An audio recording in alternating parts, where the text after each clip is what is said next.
All right, Dan, what's up? I appreciate you coming on here. For everybody listening, me and Dan worked together. I coached him while he was in college, one-on-one for basically 3 years, I think. And over that time, right, we were working through a lot of stuff, some injuries, working towards new PRs. But the big focus that I want to talk to Dan about today is after we stopped working together, Dan started his own coaching career. He is now working as a collegiate coach and also a strength and performance coach in the private sector. And I just wanted to get a little bit of insight from Dan about just kind of the stuff that he's learned from working together. So right now, Dan, he's working as a coach at the D2 level at Southern Connecticut. He's working with one of the top throwers in America. I think he said he was ranked number 14 in the U.S. last season, 74-meter PR. He was the Division II national champion a couple of years ago, All-American last year. And then you've also just generally helped your throwers hit some big PRs.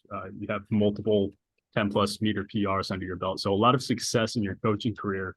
And then maybe you can just kind of start this off with a little bit of background about your throwing career, your coaching career, anything that I missed and all that.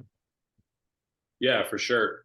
I think that for me, it started when, I had the Tommy John surgery and, I basically was starting over from square one, looking at new ways of training and just thinking outside the box.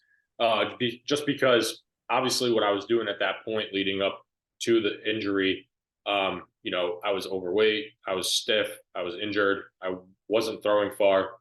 And I realized that something had to change. And so I was then looking for like a complete, basically paradigm shift of like, how do I actually do this whole javelin thing? Because, like a lot of schools and programs across the US, a lot of javelin throwers are left to kind of do it on their own. And that's sort of the situation that I was in college. I had a little bit of help, but no one really with that one-on-one guidance, no one that specialized in javelin or anything like that.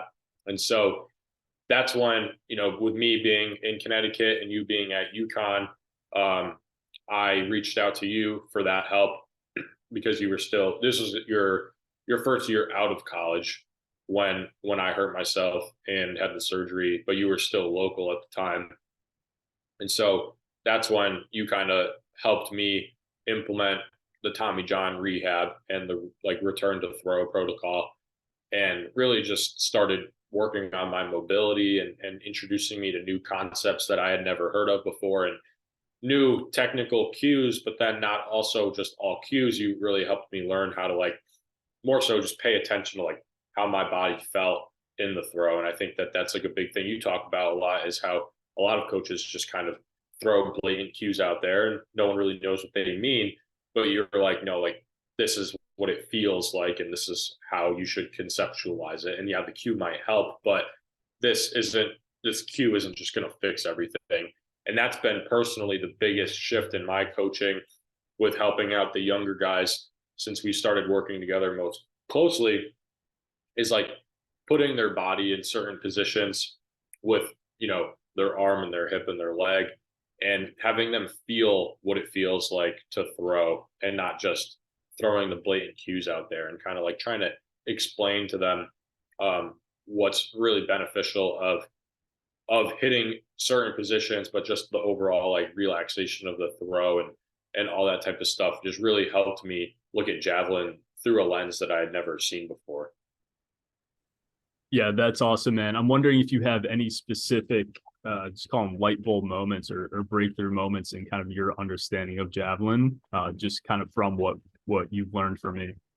Yeah. So the biggest thing for me was having a relaxed arm was the biggest thing because I was somebody who I always had a very pushy arm action where I would creep in my arm and push and have a very active arm as well.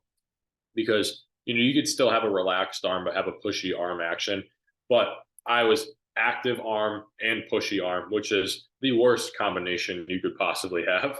So basically, you taught me that relaxation of the throw and being able to relax my arm under that tension really helped me take a lot of stress off my arm, but also activate my chest in the throw and my lat and be able to like use my body more. And then switching over that active right arm to a more active left arm and having the left arm open and drive the throw is something that's huge for my throwers because that's what I always talk about is using the left arm to really drive the block and keeping that right arm super relaxed like the wet noodle. Um, and so that's really been the biggest light bulb moment for me is like it's not it's not like you just wait for the block to hit and it's not like you just throw it with your arm actively with the right side. It's actually flip-flopped. And so that was the biggest light bulb moment for me for sure. Yeah, and so with that, how have you kind of taken that and implemented it with your guys? Yeah, so actually the my video on Instagram that has the most likes, the one that went viral, was a video of Jordan just holding the Javi in his hand and just slamming his left arm and left leg like into the ground basically. And just the paragraph was just essentially me talking about the importance of the active left side. And so what we do a lot of is just holding the Javi in the right hand for right-handed throwers, just keeping the arm super relaxed, and then just practicing that left side motion and just ripping the left side down. Uh, and so that's been a big one, again, a stationary aspect. And then the other one is like the figure eight throws, which I like a lot because they're really able to get into that motion and relax the arm.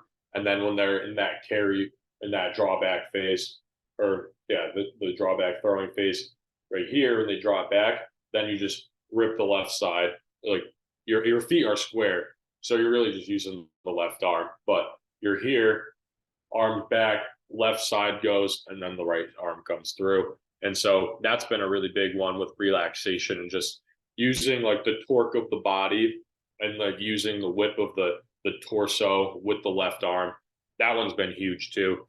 Just because I feel like that feels so natural for the relaxation aspect, and then also like activating your chest a little bit.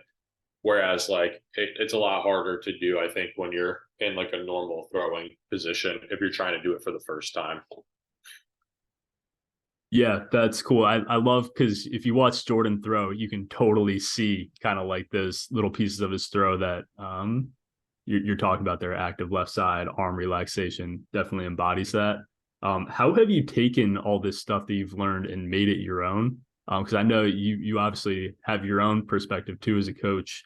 How have you kind of implemented into your training system? Yeah, so the big thing for me is I think that you need to create a lot of buy-in. And I think that making the training fun and making it kind of revolve around what the kids like to do is a really big important aspect of like making them enjoy the training and having them listen to you and stuff. And so like I was a big nerd of the training and the science and like really wanting to break everything down, but I kind of had to realize that like my my athletes aren't on the same level as me all the time, especially at the beginning when they were like 18, you know, like so I couldn't be using like those specific cues and terms and scientific words that because they didn't care, you know. And so that's where I think the Jack Javelin philosophy came from, was like me, Nevin, and Jordan having a lot of fun in the weight room, and they really, really enjoyed that. But then it was like, all right, well, how do I make them like care about javelin? And it was more so because they started liking me more as a coach and as a friend, and started buying into more of like what I was talking about. And it was like, yeah, like, you know, we're lifting, we're having fun and doing that in the weight room and crushing the weights. But in order for that to like actually help us with the sport, we need to do the mobility and the technique. And then it's like once you see the progress of like, oh shoot, like I PR'd by like 5, 6, 7 meters this year. How do I get this thing to go further? And it's like, all right, well, now that you're bought in, the to get to the next level, it's not just more of those, it's not just more lifting, it's the technique and the mobility and stuff like that that's going to take you to the next level. And so I think that for me, I put a lot of emphasis on just like really having a lot of fun, especially in the weight room, because I think that that's at least the demographic that I've worked with so far, and that's where my first passion came from. And so I think that I put a very large emphasis on that. But it's like in order for the weight room to actually transfer to the runway, we need to do mobility, we need to do approach work, we need to like do the technique.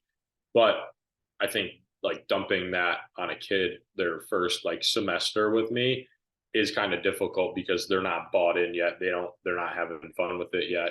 And so that's why the approach that I take with Nevin and Jordan, who are in year 4, is much different than the approach that I take with the younger kids in their first year. Does that make sense? Yeah, no, dude, that's awesome. I absolutely love that. And I mean, I just think back to when we first started working together. And I mean, dude, like I knew you were going to be a coach before you even had coaching on your radar. So I just love seeing this path for you and the way I that was going you've to be kind a of, history teacher. yeah, I know, I know. I was literally, I was thinking about that the other day, and I'm glad that we had the conversations we did, and I'm glad that right, my coaching relationship with you was more of that mentorship role, and just being able to see your growth into this coaching realm has been awesome. And I mean, dude, like what you're talking about there, like taking what I've taught you, but making it, even more implementable for your athletes, even more fun for your athletes. I just think that's super cool to hear, and just seeing how you're kind of paying it all forward. And that's really all I had for this quick conversation. I just kind of wanted to hear your insights on just kind of how working together has helped you through your coaching career. But I super appreciate you coming on here and taking some time for this, Dan. And I look forward to seeing continued success at Southern Connecticut. Thank you. Appreciate it. Thanks for having me on.